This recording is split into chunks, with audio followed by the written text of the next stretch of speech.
Boa tarde, bom dia ou boa noite, na paz do Senhor Jesus Cristo. Começando agora o nosso momento devocional, hoje com a exposição da carta aos Hebreus, capítulo 13.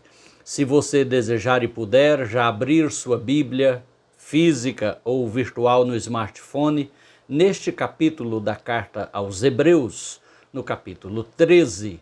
Depois do hino, eu volto trazendo o comentário à exposição deste capítulo, todo ele, ainda que de uma forma um pouco apressada. Então vamos lá. Hora de Partir. Foi gravado pelo saudoso pastor Matheus Jensen e foi apresentado pela primeira vez na conferência, a 8ª Conferência Mundial Pentecostal, realizada no Maracanã e no estádio do Maracanãzinho, no Rio de Janeiro, em 1967. É claro que eu não estava lá, eu era ainda um bebê, mas acompanhei, e revi, pesquisei a história, e este cantor sacro, Matheus Jensen, ele cantou e encantou a muitos corações com esse hino que fala da nossa bendita esperança, a hora de partir, a hora de deixarmos este mundo, irmos para a nossa morada preparada por Deus para nós.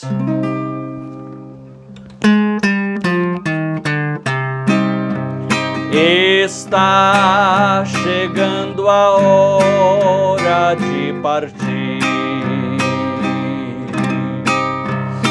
Medita, ó igreja, para subir. Vigia sempre firme em oração. É tempo de real consagração. Jesus em breve vem no céu, em glória, majestade e poder. Medita, ó igreja de Jesus, que dia glorioso há de ser. Em breve os anjos vão anunciar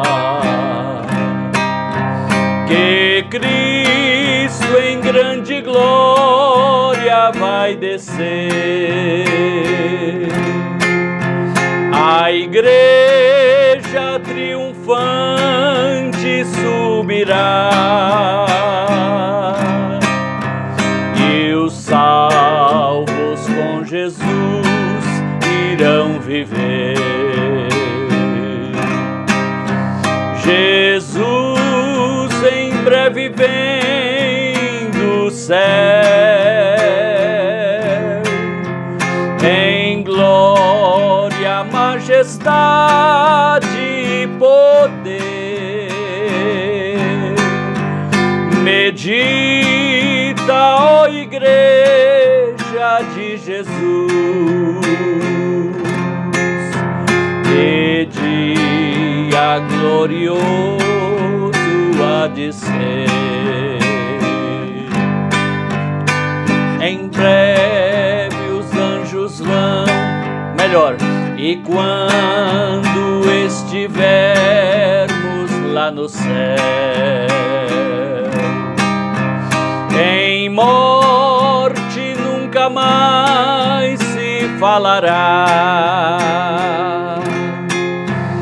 O gozo, a alegria e o prazer no céu eternamente reinará. Jesus em breve vem do céu, em glória, majestade e poder. Medita, de Jesus. Que dia glorioso há de ser.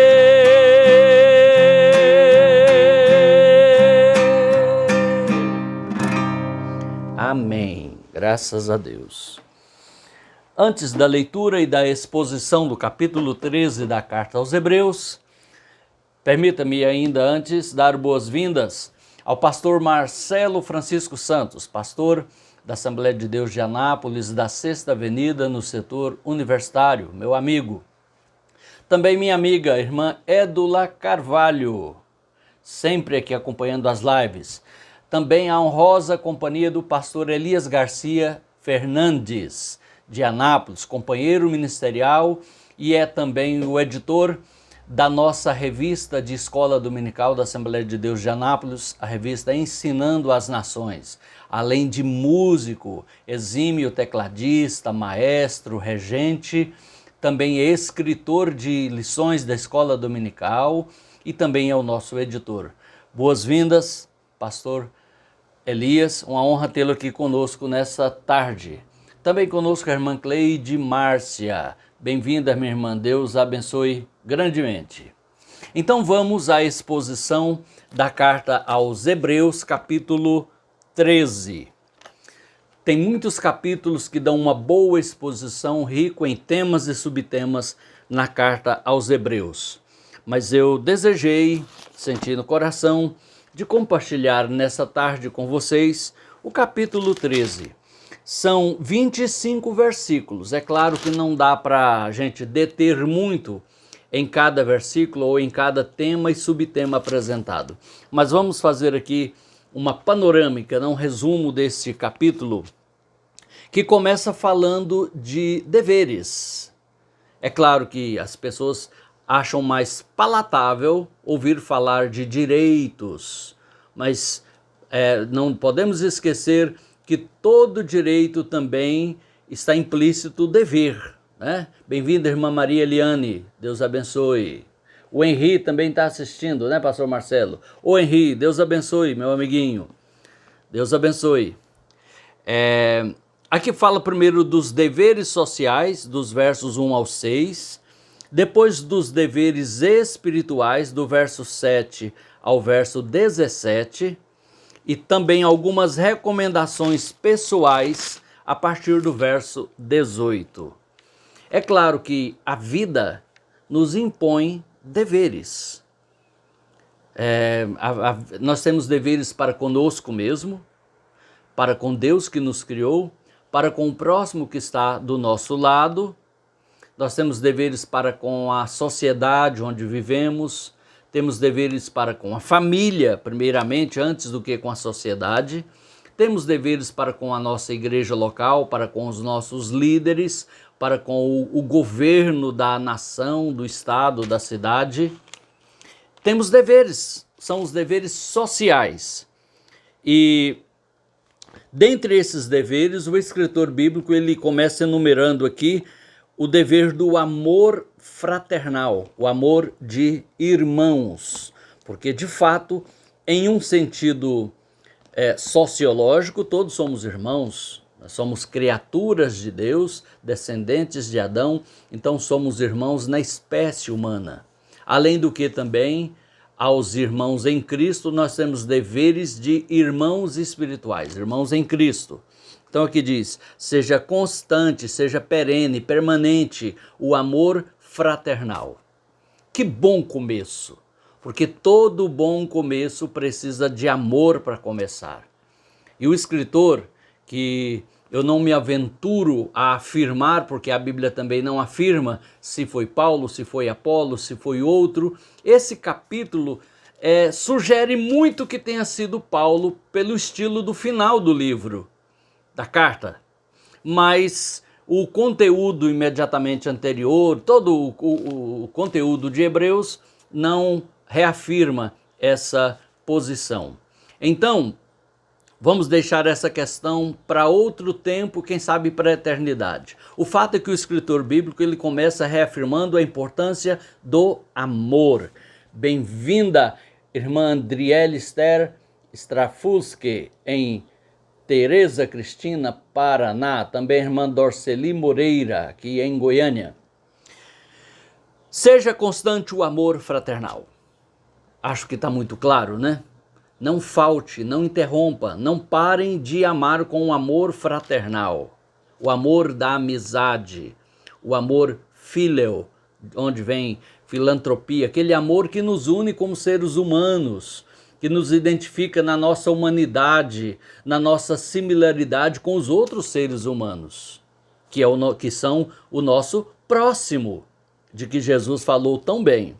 Verso 2: não negligencieis a hospitalidade, pois alguns, praticando-a sem o saber, acolheram anjos.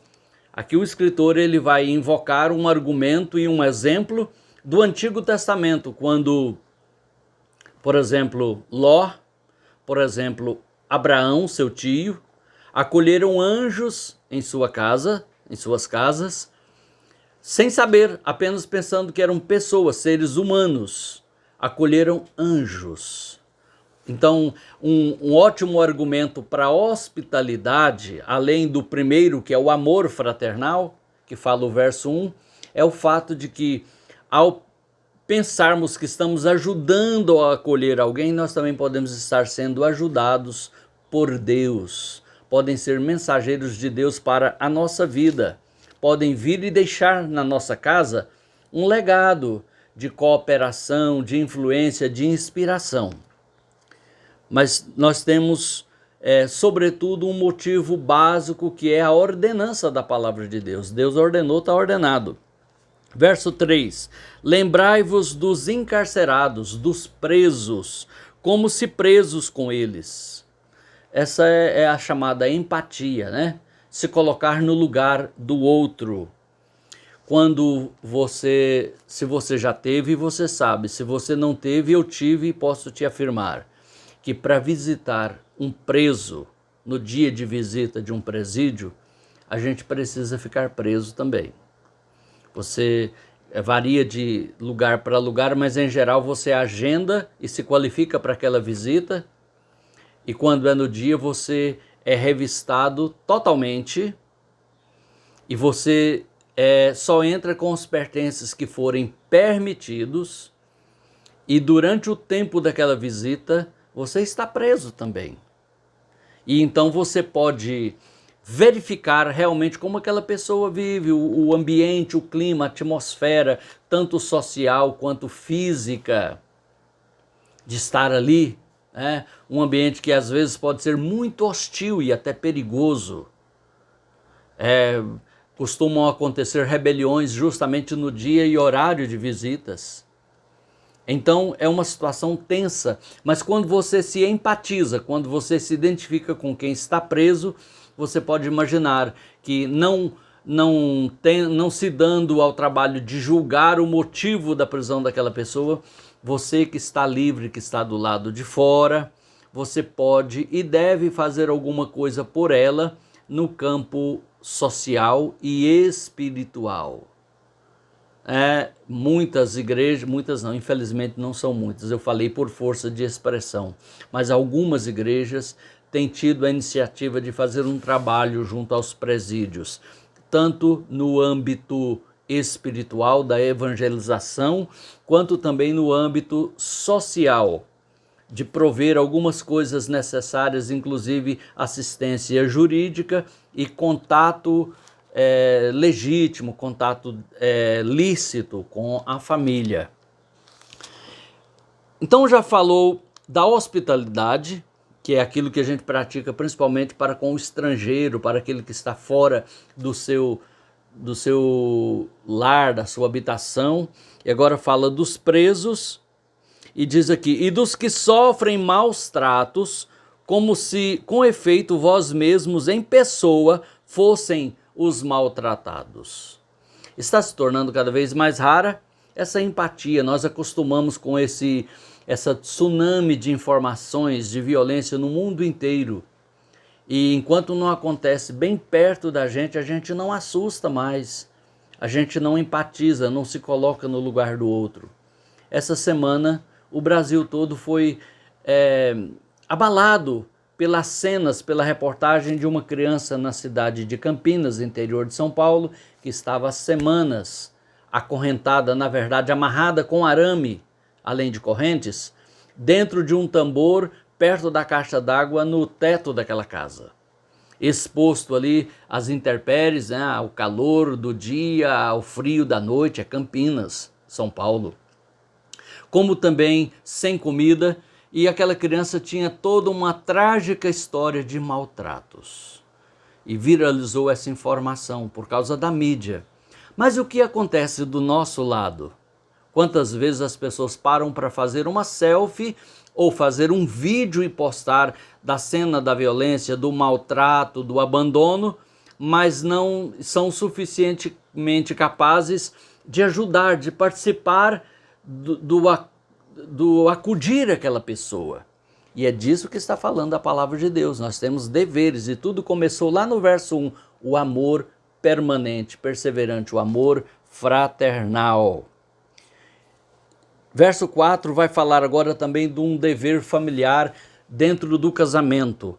Digno de honra entre todos seja o matrimônio, bem como o leito sem mácula, porque Deus julgará os impuros e adúlteros.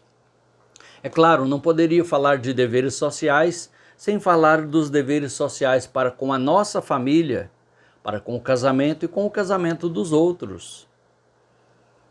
Que está falando de infidelidade, de adultério, está falando da pureza do leito conjugal, e são valores que nós devemos primar, que nós devemos ter em alta conta. A fidelidade conjugal e o leito sem mácula, sem mancha, a mancha do adultério, da infidelidade, da violência sexual e também das aberrações sexuais. Verso 5, seja a vossa vida sem avareza, contentai-vos com as coisas que tendes. Por quê? Quando eu não me contento com o que tenho, com uma vida modesta, que é o que eu posso levar, conduzir, eu vou querer de alguma maneira estender os olhos para o que é do outro, para o que não me pertence. Movido pela ganância, pela cobiça, isso certamente terminará mal. Por isso a palavra de Deus fala tão claramente, contentai-vos com o que tende, porque ele tem dito, de maneira alguma te deixarei, nunca jamais te abandonarei. Eu sei que essas palavras podem ter um significado ainda mais profundo para você que tem passado dificuldades, privações e talvez até falta de alguma coisa nesse tempo de pandemia, nesse tempo de carestia, nesse tempo em que muitas pessoas teve o seu negócio, o seu ganha-pão paralisado pelo lockdown, pela pandemia, pela crise, mas precisamos confiar em Deus. Aliás, essa é a saída, é confiar. O segredo é confiar, não apenas acreditar, crer, mas confiar no Senhor, que disse, eu nunca vou te deixar, eu jamais vou te abandonar. Como traz segurança ouvir o próprio Deus falando na sua palavra ao nosso coração estas palavras. Verso 6, assim afirmemos confiantemente, o Senhor é o meu auxílio, não temerei o que me poderá fazer o homem? Nós precisamos declarar a nossa fé, a nossa confiança no Senhor. Não devemos tê-la apenas no nosso interior, para a gente mesmo. Precisamos reafirmar publicamente, a plenos pulmões, a nossa confiança no Senhor. O mundo espiritual precisa ouvir e o mundo social à nossa volta também precisa saber que há um Deus que se assenta no seu trono, que ainda que as coisas estejam fugindo do controle das autoridades e das mãos humanas, mas tudo está absolutamente no comando de Deus e nós confiamos nele. Ele fará o que for melhor para cada um de nós que confiamos nele, que dependemos dele e que buscamos a ele nas nossas orações, no nosso clamor. Muito bem. Verso 7 começa a falar dos deveres espirituais. Lembrai-vos dos vossos guias na versão atualizada, pastores na versão corrigida, mas que redunda no mesmo conceito, liderança espiritual. Se na sua denominação é chamado de bispo, de ancião, ou aquele que te conduz na sua igreja local, é um presbítero dirigente, é um evangelista dirigente, é um missionário, uma missionária, é dessa pessoa que o texto está falando. Daquele que te conduz espiritualmente no sentido da sua igreja local, que te orienta, que diz, olha, lembrai-vos, qual é o verbo? Lembrar. Lembrar aqui não é apenas no sentido da memória, é no sentido do considerar, do levar a sério o que eles ensinaram ou estão ensinando. E diz aqui, lembrai-vos dos vossos guias, os quais vos pregaram a palavra de Deus, e considerando atentamente o fim de da sua vida, imitai a fé que tiveram. Em outras palavras, o que o escritor está dizendo é, olha para os teus exemplos, para as tuas referências espirituais. Quais são elas? E eu, nessa hora, trago para o campo pessoal essa pergunta e te digo, quais são as tuas referências espirituais? Paulo exortou a Timóteo dizendo, tu, pois, meu filho Timóteo, permanece naquilo que tens aprendido, sabendo de quem o tens aprendido. Tem gente sendo discipulada, mentoreada, pastoreada, entre aspas, por lives de redes sociais, por pessoas, homens ou mulheres, que ele nunca viu, nunca vai ver, não sabe onde mora e nem onde dorme. Gente que não tem a mínima responsabilidade ou compromisso com a vida dele, que não tem um acompanhamento, que não está em condição de confrontá-lo de verdade, em amor e em autoridade espiritual. Não são referências para você, pode até ser uma inspiração, mas referência é outra coisa. Considere aquele líder, aquela pessoa da sua igreja local, porque o corpo de Cristo é a igreja em toda a terra, mas você não vê a igreja em toda a terra, você vê uma igreja local. Eu dou o exemplo de uma grande rede de lojas, imagine aí a que você quiser. É uma grande rede que tem milhares de lojas, mas você não vê a rede, você vê uma loja, uma a uma. Assim também é o corpo de Cristo na terra. A sua expressão física, visível, é a igreja local. E é a igreja local onde você está inserido, onde você está plantado ali para ser cuidado e dar frutos. Considere a sua liderança. Aqueles que passou pela sua história de vida cristã, se você tem alguns anos ou décadas de vida cristã, como eu, você já teve muitas lideranças que te influenciaram, te motivaram, te inspiraram. Observe, e observe sempre o melhor. Não fique olhando os defeitos, a não ser quando eles inevitavelmente trazem uma lição, ok? Prossegue. Jesus Cristo, ontem e hoje é o mesmo, e o será para sempre. Ou em outras palavras, Jesus não mudou. O mesmo Jesus que seguimos e cremos hoje e servimos, é o mesmo do tempo dos apóstolos. É o mesmo que virá para arrebatar a igreja e também virá em glória para implantar o seu reino neste mundo por 1000 anos. E que depois também nos fará participantes do seu reino eternal, na glória celestial. É o mesmo Jesus. É o Jesus da Bíblia, das Escrituras. Não é aquele da ficção, da lenda, da literatura, aquele filosofado, aquele transformado apenas em uma lenda, um mito. Não, é o Jesus da Bíblia. Ele é o mesmo ontem, hoje e o será eternamente. Isso posto, então o escritor no verso 9 começa a falar do perigo das falsas doutrinas. Porque as falsas doutrinas querem trazer e apresentar um outro Jesus que não é o da Bíblia. Querem deturpar o verdadeiro cristianismo e os verdadeiros ensinos do verdadeiro Jesus. Então observe o verso 9. Não vos deixeis envolver por doutrinas várias e estranhas, porquanto o que vale é estar o coração confirmado com graça, e não com alimentos, pois nunca tiveram proveito os que com isso se ocuparam. O escritor aos Hebreus, força do hábito, né? Estava escrevendo a hebreus, a judeus de nascimento, dos quais a maioria tiveram uma forte influência do judaísmo durante toda a vida, ou grande parte da vida, antes de se converterem. E alguns levaram essa influência para a vida cristã.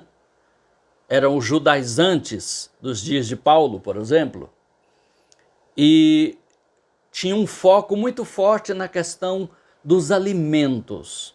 E o escritor aos Hebreus vai dizer aqui que o que mais vale, o que é mais importante, é estar o coração confirmado com graça, com o favor de Deus, e não com alimentos, pois nunca tiveram proveito os que com isso se preocuparam.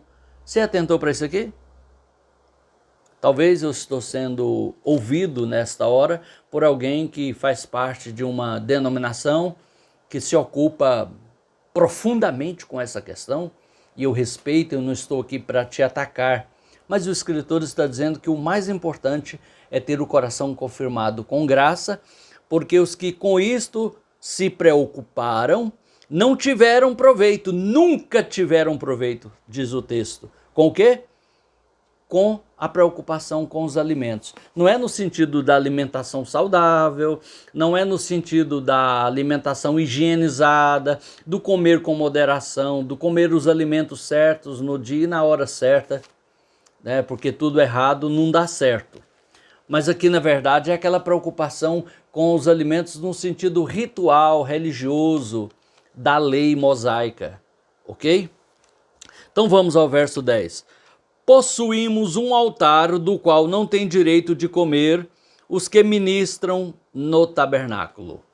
Tabernáculo dos judeus, tabernáculo mosaico dos israelitas, aquele tabernáculo da aliança do Antigo Testamento. Nós temos um altar, o altar da graça, da salvação, um altar espiritual, que não é o púlpito da igreja, que fique bem claro. Ainda que seja talvez literal, talvez figuradamente por alguns chamado de altar, o púlpito não é o altar. O altar de Deus em nossas vidas é no nosso coração, no nosso interior. E ir à frente, simbolizando que está indo ao altar a uma entrega, é uma coisa. Agora, transformar o púlpito em altar é uma exegese forçada e errada. Observe melhor se você assim acredita. Mas o escritor está falando que temos cristãos, têm um altar que aqueles que são da lei não podem ministrar nele. Por quê? Porque o nosso altar é o altar da graça, da comunhão, da adoração ao Deus vivo em espírito e em verdade, e não mais simbolizado por símbolos, por figuras, por tipos, mas unicamente através de Cristo Jesus e no poder do Espírito Santo. Verso 11. Pois aqueles animais cujo sangue é trazido para dentro do Santo dos Santos, de novo, ele está se reportando ao sacrifício na lei mosaica, pelo sumo sacerdote, como oblação pelo pecado, como oferta pelo pecado, tem o corpo queimado fora do acampamento. Por isso foi que também Jesus, para santificar o povo pelo seu próprio sangue, sofreu fora da porta. O Monte Calvário fica fora da porta de Jerusalém, onde estava o templo, né? Você está compreendendo aqui? Saiamos, pois, a ele fora do arraial, levando o seu vitupério. Ou seja, é hora da gente sair de todos aqueles emblemas, sacrifício, toda aquela forma cultica da lei do Antigo Testamento. Estamos em outra dispensação, em outra era, em outro momento espiritual, numa nova aliança que não pode nos conter mais dentro daquele modelo mosaico, dentro daquele modelo judaico. Igreja é outro povo. Igreja nem é mundo e nem é Israel. Igreja é igreja. Admira-me que alguns líderes que respeito, mas queiram transformar a igreja numa embaixada judaica, bandeira de Israel, símbolo judaico dentro da casa de oração, inclusive no púlpito. Nós não precisamos nos judaizar, nos fazer judeus para sermos cristãos. Com todo respeito a alguns símbolos judaicos que também são metáforas, símbolos bíblicos que nos evocam lembranças e algo da aliança de Deus com aquele povo. Mas a aliança de Deus conosco é em Cristo Jesus, simbolizada pelo seu corpo e pelo seu sangue, pelo batismo que ele ordenou. Não tem nada a ver com símbolos judaicos. Então observamos aqui, olha, 14. Na verdade, não temos aqui cidade permanente, mas buscamos a que há de vir. Nem Jerusalém é a nossa cidade permanente. Não vai ser permanente, na verdade, nem para os judeus. Esta Jerusalém que hoje existe, não existirá mais um dia. João viu a nova Jerusalém, que de Deus descia do céu. Não é essa subindo para a terra, não. É a do céu descendo para a terra. Ele também viu um novo céu e uma nova terra. Então o escritor diz, não temos aqui cidade permanente, mas buscamos a que há de vir por meio de Jesus, pois ofereçamos a Deus sempre sacrifício de quê? De animais? Não, de louvor. Como que é esse sacrifício? É o fruto de lábios que confessam o seu nome. São sacrifícios espirituais agradáveis a Deus. A confissão do nome de Jesus. A adoração a Deus em espírito e em verdade, como Jesus disse à mulher samaritana junto ao poço de Jacó, no Evangelho de João, capítulo 4. Verso 16, não negligencieis igualmente a prática do bem e a mútua cooperação, pois com tais sacrifícios Deus se compraz. Deus gosta que façamos o bem para ajudar o próximo. A mútua cooperação uns com os outros. Quando você ajuda até a pessoa que você não conhece, nunca viu, talvez nunca mais vai ver, mas está com o carro empurrando para tirar do trânsito da rua e você vai lá e ajuda. Deus se agrada, Deus gosta dessas coisas e de tudo que é a sua intenção, a sua iniciativa de fazer o bem de verdade ao próximo. Lembra que fazer coisa errada nunca será o bem, né? Deus nunca vai se agradar, mas tudo que é certo é bom. Agora volta de novo àquele dever lá do verso 7, vai dizer de novo aqui, olha, obedecei, lá mandou lembrar, agora aqui está mandando obedecer. Aquele lembrar se refere aos líderes que passaram pela nossa vida, que foram nossa influência, nossa referência, nossa inspiração. Agora o verso 17 sugere que são líderes do momento, aqueles que nos lideram hoje, agora, no presente. Diz assim, obedecei. O verbo obedecer aqui está no futuro, né? Lá estava no passado, lembrai. Então está dizendo, obedecei aos vossos guias ou pastores e sede submissos para com eles, pois velam por vossa alma. Zela, tem cuidado. Velar aqui significa cuidar, vigiar. Velam por vossas almas, por vossa alma, como quem deve prestar contas delas, ou prestar contas. É eles que vão prestar contas da nossa alma, os nossos líderes, os nossos pastores? Não. Aqui diz como quem. Não é que serão eles que vão prestar contas, não. Eles vão prestar contas do seu dom, do seu trabalho, da sua responsabilidade, do encargo que tiveram, mas a palavra é muito clara. Cada um de nós dará conta de si mesmo a Deus. Não tem como transferir isso para ninguém. Agora é claro, aqueles que nos ensinam, que nos corrigem, que nos conduzem, eles vão prestar conta do seu trabalho. Como quem velam por vossa alma, como quem deve prestar contas, para que façam isto com alegria e não gemendo, porque isto não vos aproveitaria, não seria proveitoso a vós outros, diz o texto. Olha, irmãos, eu vou parar aqui no verso 17, hoje a gente prossegue um outro dia por causa do tempo, por causa do horário. Infelizmente, eu não posso te cansar e tomar um tempo que talvez você não disponha. Mas parando aqui no verso 17, o que eu entendo como cristão, como servo de Deus, e também o que eu aprendi como cristão, e também observei como pastor, cuidando de pessoas, acompanhando a vida cristã, a vida familiar dezenas, centenas, na verdade, centenas ou talvez mais do que 1 milhar de pessoas durante muitos anos de ministério, é que a gente acaba se envolvendo com as pessoas no sentido de nos sentirmos responsáveis por elas. E de fato somos até um nível da responsabilidade do nosso trabalho, do nosso cuidado. Mas a prestação de contas é individual. Já vi alguém dizer que naquele dia vai entrar o pastor fulano com todo o rebanho que o Senhor lhe confiou. E ele vai prestar contas, vai ficar todo mundo ali de bracinho cruzado esperando o pastor falar com Jesus e ele vai prestar conta do seu trabalho. Não há nada na Bíblia que sugira esta ideia. Não há nada. Desafio que me provem. Não tem. Não estou aqui para polemizar, mas não tem na Bíblia. Cada um dará conta de si mesmo a Deus. E esse julgamento das obras dos salvos será individual, não será coletivo. Mas é claro que aquele que ocupou uma posição, uma função, um encargo de líder, de guia, de condutor, de ancião, de presbítero, de pastor, de bispo, missionário, seja qual for o título, a nomenclatura que usa onde você congrega, ele vai prestar conta do seu trabalho.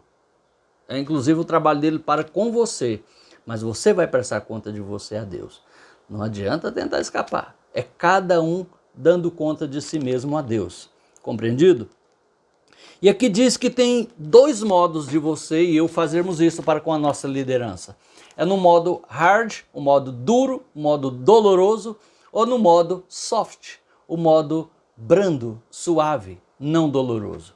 Qual é o modo hard, o modo duro, doloroso? É quando eu dou trabalho, eu contesto, eu oprimo a minha liderança com a minha rebelião, com a minha oposição contínua, descabida, dando aquela preocupação, aquele cuidado, aquele confronto desnecessário. E aquela liderança vai trabalhar gemendo pelo cansaço, pelo desgaste de lidar com um povo difícil. Isso não tem proveito nenhum para a gente. A gente vai ter um líder estressado. A gente vai ter um líder que vai até talvez adoecer e morrer mais rápido. Não tem proveito algum nem para ele, nem para a família dele, nem para a gente.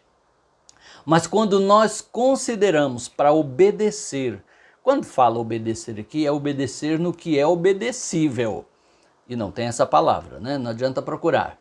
É obedecer naquilo que é conveniente de acordo com a Bíblia. Não é aquela obediência cega a qualquer coisa, a uma liderança. Porque liderança que impõe essa obediência não é liderança, é dominação.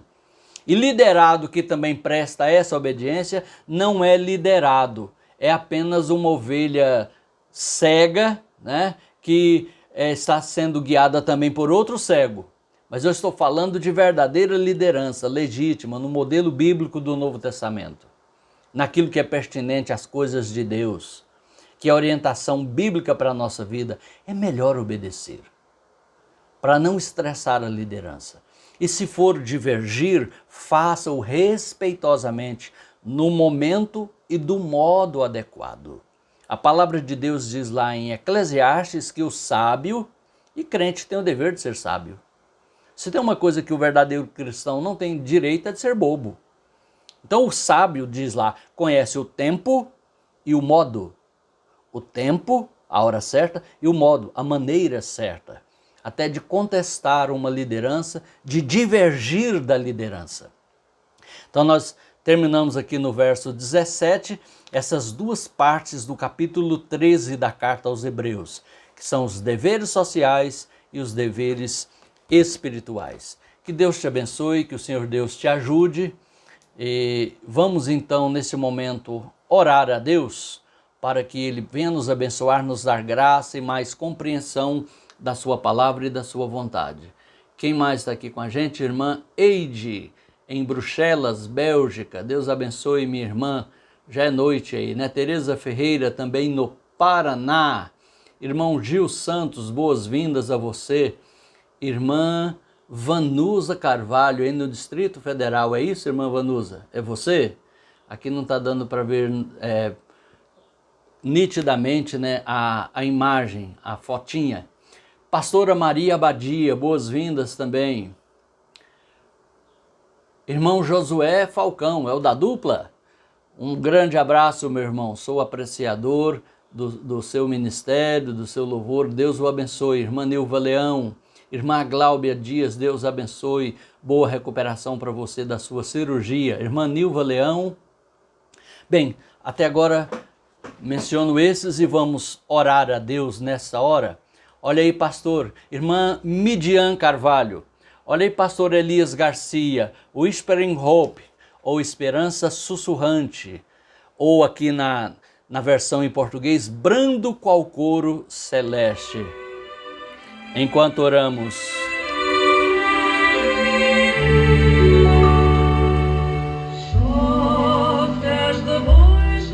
Querido Deus, te damos graça por tua palavra, fiel, inerrante, infalível, eterna, tão preciosa.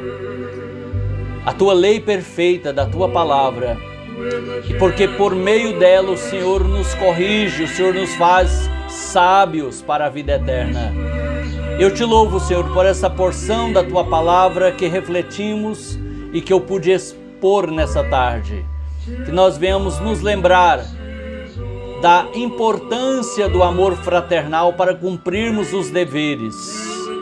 Com amor fica menos difícil, com amor fica mais fácil. O amor fraternal, ó Deus, também dos nossos deveres espirituais, sobretudo para com a nossa liderança, Senhor, que nos conduz, que nos orienta, nos ajuda a sermos fiéis em todas as coisas e a desfrutarmos esse privilégio que nós temos na nova aliança por meio do sangue de Jesus, teu Filho. E nessa hora eu levanto a minha voz a ti em oração para clamar por todos aqueles que, acompanhando agora esta live, estão passando por apertos financeiros, por desalento, por enfermidade, que estão enlutados, entristecidos, com seus entes queridos internados ou adoecidos. Ó Deus, tende tua mão com misericórdia. Também oro por aqueles que estão tomados de tristeza nesses dias, que estão sem alento. Anima, renova, Senhor, aviva cada coração. Traz de novo esta esperança ao coração. A tua palavra diz que é bom ter esperança. Também eu oro agora por aqueles que estavam afastados, estão voltando para Cristo nessa hora. Estão sendo despertados por tua palavra, estão sendo lembrados pelo teu Espírito Santo, que Jesus Cristo é o mesmo ontem, hoje e eternamente. Que Ele está conosco, Ele prometeu estar e está conosco. Ajuda-nos nesse tempo difícil que estamos atravessando, Senhor. Nos dá graça, nos dá sabedoria, aumenta-nos a fé, enche-nos do teu amor, para que possamos viver de maneira que glorifiquemos o teu nome. É a minha oração no nome de Jesus. Amém. Graças a Deus. Amanhã, permitindo Deus, estarei aqui outra vez com vocês para mais uma live de reflexão bíblica. E no domingo uma live musical, uns 6 a 8 hinos, de preferência clássicos, né? Você pode sugerir o seu, você pode pedir o seu hino, em sendo possível eu vou cantar aqui, ou ao vivo vai ser, né? Mas eu digo, ou com o violão, ou com o teclado, ou com playback, vou procurar atender o seu pedido. De preferência também aqueles que não foram cantados essa semana, que tem alguns que são favoritos e são sempre pedidos, né?